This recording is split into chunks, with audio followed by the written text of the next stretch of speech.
I wanted to talk a little bit today about high stakes testing. I took a test just a week ago on Monday, and it was the English to Speakers of Other Languages test for public school certification. It's a test created by ETS in the United States, and it's a 120-minute test with 120 questions. So if you do a question a minute, you finish in time. Some questions take more than a minute. Some questions you can finish in less than a minute. And so that averages out. My website, sebanswers.com, is about IELTS, but I have taught other tests and I have taken many of them as practice as well. So the IELTS I did take when I was applying to work at a language institute in Vietnam as part of the application process. I also took TOEFL at that language institute as part of the application process. I took the SAT when I was a high school junior and again when I was a high school senior, and that's to get into, you use it to get into universities in the United States.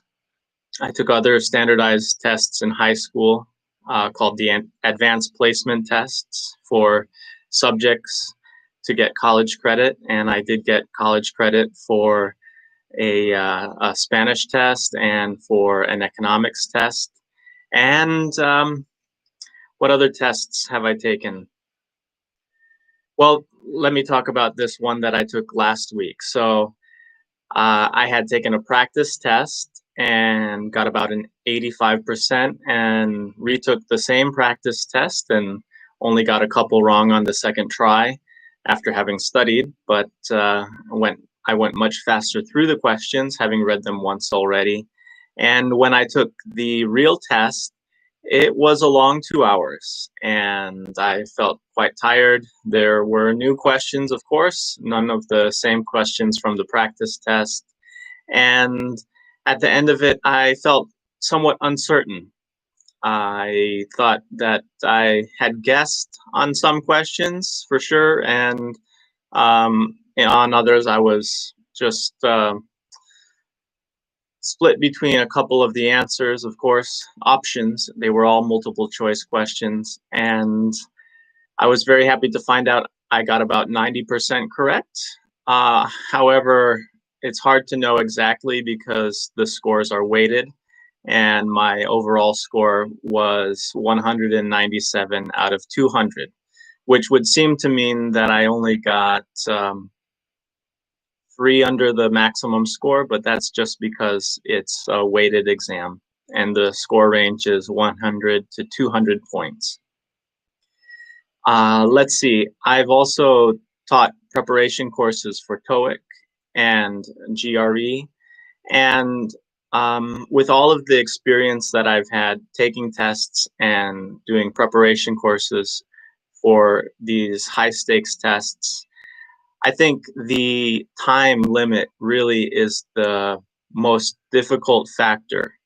The time limit is what separates the people taking the test who do well and the people who have difficulty. I think when I was a high school student, I used to say to myself, if I had unlimited time, I could get all the questions right. And that may not be true, but with more time, there would be less challenge. However, the tests are long and there's an aspect of stamina that's required. So when we're practicing, we definitely need to be able to do an entire test at least once during our preparation, if not more, an entire test for practice in order to see that we can sit an entire test of maybe 2 hours like I did, or 3 hours for the SAT, 2.5 hours for IELTS. And that's quite a challenge.